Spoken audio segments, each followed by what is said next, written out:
Daawwattoota keenya kabajamoo oduu keenya har'aaf qabnu isiniif dhiyeessaa. Oduu waliinaan sabboontuu lammiitii dursa matoota oduu isinitti hima. Gargaarsi gara buusaa gonofaa Oromiyaatiin sassaabame qaamolee mootummaatiin gurguramaa jiraachuun saaxilame. Lammiileen Oromoo biyya Kuweet uummata beelaan hubameef qarshii miiliyoona 2 ol gumaachan. Hawaasni Oromoo Afrikaa Kibbaa immoo sagantaa gargaarsa sassaabuu iftaanitti qopheessuu beeksise. Baha Wallaggaa Ona Gudayyaa Biilaatti waraanni murna faashistii namoota 12 mana hidhaatii baasuun rashshane. Barsiisonni manneen barnootaa afaan Oromoo magaalaa Finfinnee Finxaaleeyyii Amaaraatiin dhiibbaa ulfaataaf affeeramaa jiru.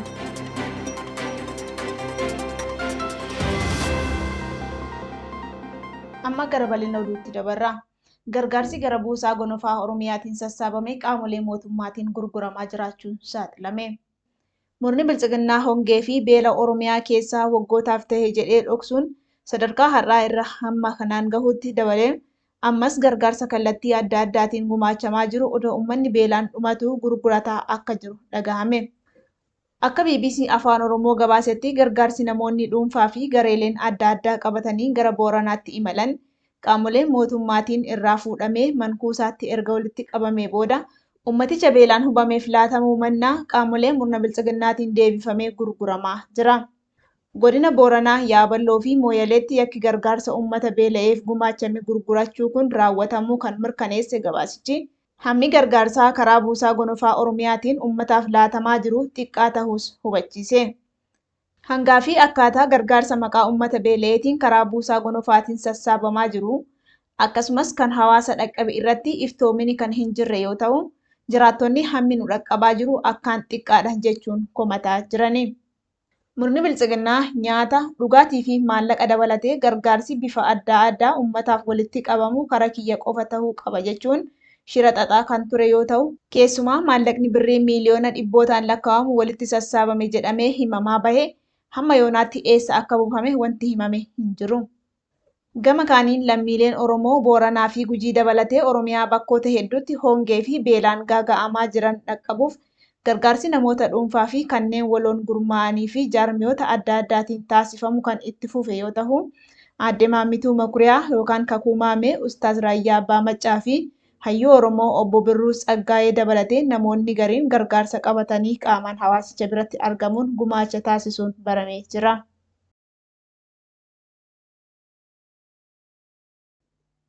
Lammiileen Oromoo biyya Kuweet uummata beelaan hubameef qarshii miiliyoona 2 ol gumaachani. Hawaasni Oromoo biyya Afrikaa Kibbaa immoo sagantaa gargaarsa sassaabuu iftaanitti qopheessuu beeksise. Lammiileen Oromoo biyya Kuweet uummata beelaan hubameef qarshii miiliyoona 2 ol gumaachani. Hawaasni Oromoo biyya Afrikaa Kibbaa immoo sagantaa gargaarsa sassaabuu iftaanitti qopheessuu beeksise. Lammiileen Oromoo biyya Kuweet jiraatan uummata keenya Oromiyaa keessaa sababa hongee fi beelaatiin dararamaa jiruuf birrii miiliyoona 2 fi 200,000 caalu karaa waldaa hawaasa Oromoo Kuweetiin gumaachee jira. Waldaan kun maallaqa sassaabame kana gama dhaabbata tola ooltummaa egereetiin hawaasa beelaan miidhameef akka dhaqqabuuf akka erge dura taa'an waldaa hawaasa Oromoo biyya Kuweet obbo Abbitti Huseen dubbataniiru. Hawaasni Oromoo biyya Kuweet kanaan duras uummata kutaalee Oromiyaa garaagaraatti rakkoof saaxilamaniif birmannaa wal fakkaatu taasisaa turuu kan yaadachiisan obbo Abbittiin dirqama akka lammiitti nurraa eegamu bahuuf gargaarsa kana taasifne jedhani.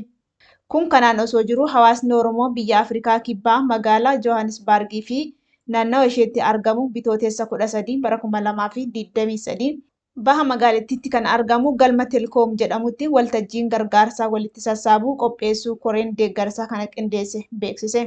Itti gaafatamaan koree deeggarsa kanaa obbo Muhammad Abbaa Jaarsaa hawaasa beelaan miidhame lubbuu baraaruuf hunduu dirqama Oromummaa akka bahatu waamicha taasisani. Wayita ammaa hawaasni Oromoo Booranaa horsiisaan jiraatu maddi jireenya isaan beeyladoonni hongeen waan jalaa dhumaniif beelaan lubbuu dhabaa jira kan jedhan qindeessonni koree kanaa lammiin lammii ofiitiif dirmachuun dirqama yeroo gaafatu ta'us himani. Sagantaa gargaarsa walitti qabuu kana milkeessuuf koreen dhaabbatte qophii barbaachisaa akka taasisaa jirtu kan eeran obbo Muhammad karoora baafannee kanaan itti milkoofna jennee abdannaa jedhani. Maayii irrattis hawaasni Oromoo biyya Afrikaa Kibbaa magaalaa Johannesburgii fi naannawa ishii lammii keenya Oromiyaadhaa hongee fi beelaan lubbuun gaaga'amaa jiru dhaqqabuuf Sagantaa deeggarsa walitti sassaabuu kanarratti hirmaachuun dirqama lammummaa akka bahattan jechuunis waamicha dhiyeessanii. Baha Wallaggaa Ona Gudayyaa Biilaatti waraanni murna faashistii namoota 12 mana hidhaatii baasuun rashshane. Humni waraana Biltsiginnaa godina Wallagga Bahaa Ona Gudayyaa Biilaatti namoota 12 waraana bilisummaa Oromoo deeggartuu maqaa jedhuun cubbanii ji'oota 2 oliif mana hidhaa keessatti dararamaa turan bitootessa 7 bara 2023 mana hidhaatii baasuun ajjeesee jira. Namoota waraanni sirnichaa halkaniin mana hidhaa keessaa baasee gara bosonaa geessuun ajjeese keessaa Dinquu Magarsaa, Buushee Kabbadee, Dhaabaa Guddinaa, Tashaalee Soorii fi Situ Caalaa Oljirraa warreen yeroof maqaan ifa ta'edha. Waraanni faashistii kun bitootessa 9 bara 2023 onuma kana magaalaa Biilaa keessatti barsiisaa ispoortii teekwaandoo Alamaayyoo jedhamu iddoo hojii isaatii qabuun ajjeesuu maddeen ifa godhani. Barsiisonni manneen barnoota afaan Oromoo magaalaa Finfinnee Finxaaleeyyii Amaaraatiin dhiibbaa ulfaataaf affeeramaa jiru. Dhiibbaan barsiisota afaan Oromoo magaalaa Finfinnee keessaa irra gahuu kan itti fufe yoo ta'u, barsiisonni mana barumsaa Jeneraal Waaqoo Guutuu caasaan Finxaaleeyyii Amaaraa manneen barnootaa afaan Oromoo Finfinnee keessaa dhabamsiisuu irratti hojjechaa jiru jedhani. Caasaan jibbaa afaan Oromoo fi Oromummaa qabu bulchiinsa magaalaa Finfinnee keessa maadheffate barsiisota manneen barnoota afaan Oromoo bittinneessuu fi hidhuu irratti akka xiyyeeffate barsiisonni nageenya isaaniif maqaan isaanii dhawamuu hin feene himaniiru. Finxaaleeyyiin Amaaraa magaalicha keessatti ijaaraman bulchiinsi magaalichaa fi biiroon barnootaa Oromoodhaaf hojjetu olola jedhuun harka lafa jalaatiin manneen barnootaa afaan Oromoo waggoota dura hojiitti seenan 4 irratti dhiibbaa taasisaa jiru. Finxaaleeyyiin kunneen manneen barnootaa afaan Oromoo qofaatti adda baasuun hanqina dhiyeessii meeshaalee barnootaa fi qacarrii barsiisotaan akkasumas teessumaa fi kan kana fakkaatan dhoowwachuun dhabamsiisuuf yaalaa akka turanis yaadachiisani. Ji'oota murtaa'ee as ammoo manneen barnootaa afaan Oromoo adda addaa keessaa barsiisota sabboonoo fi ciccimoo ta'an maqaa jijjiirraatiin gara manneen barnootaa afaan Oromoo hin barsiisnetti dabarsuu warreen shira kana dura dhaabbatan hidhuu fi doorsisuutti akka jirantu dhagahame. Kanarraas barattoonni hedduun barumsa adda kutuuf akka dirqaman maddeen ifa godhaniiru. Egaa daawwattoota keenya kabajamoo oduun keenya har'aaf qabnu kanumaan goolabamee jira. Waan nu hordoftaniif galatoomaa jenna.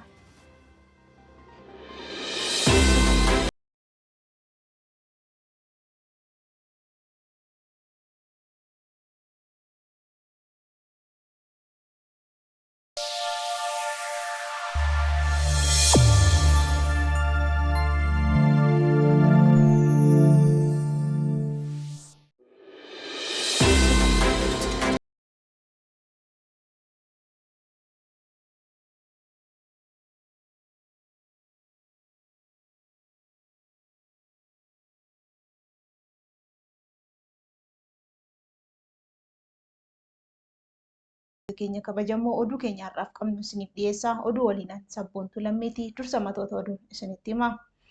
Gargaarsi gara buusaa gonofaa Oromiyaatiin sassaabame qaamolee mootummaatiin gurguramaa jiraachuun saaxilame. Lammiileen Oromoo biyya Kuweet uummata beelaan hubameef qarshii miiliyoona 2 ol gumaachan. Hawaasni Oromoo Afrikaa Kibbaa immoo sagantaa gargaarsa sassaabuu iftaanitti qopheessuu beeksise.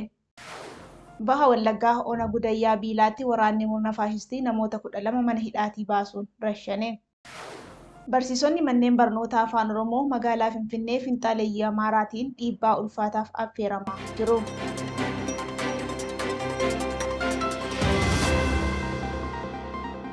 Amma gara bal'ina oduutti dabarra.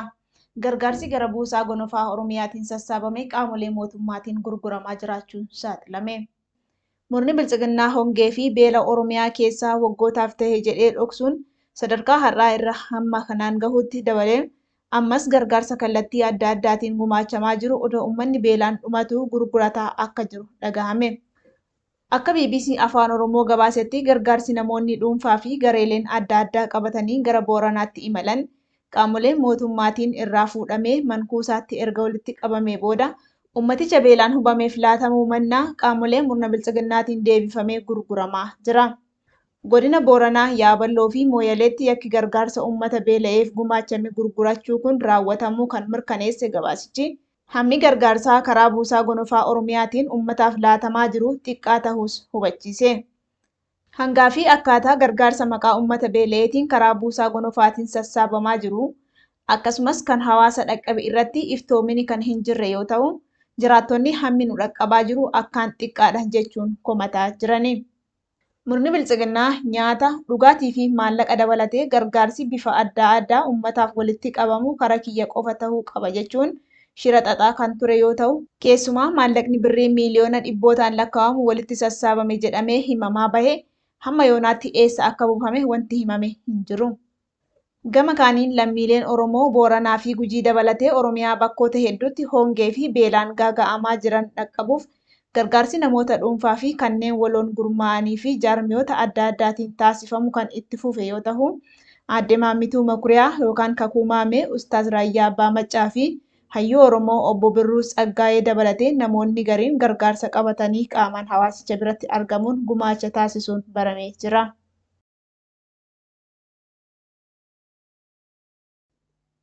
Lammiileen Oromoo biyya Kuweet uummata beelaan hubameef qarshii miiliyoona 2 ol gumaachani. Hawaasni Oromoo biyya Afrikaa Kibbaa ammoo sagantaa gargaarsa sassaabuu iftaanitti qopheessuu beeksise. Lammiileen Oromoo biyya Kuweet uummata beelaan hubameef qarshii miiliyoona 2 ol gumaachani. Hawaasni Oromoo biyya Afrikaa Kibbaa ammoo sagantaa gargaarsa sassaabuu iftaanitti qopheessuu beeksise. Lammiileen Oromoo biyya Kuweet jiraatan uummata keenya Oromiyaa keessaa sababa hongee fi beelaatiin dararamaa jiruuf birrii miiliyoona 2 fi 200,000 caalu karaa waldaa hawaasa Oromoo Kuweetiin gumaachee jira.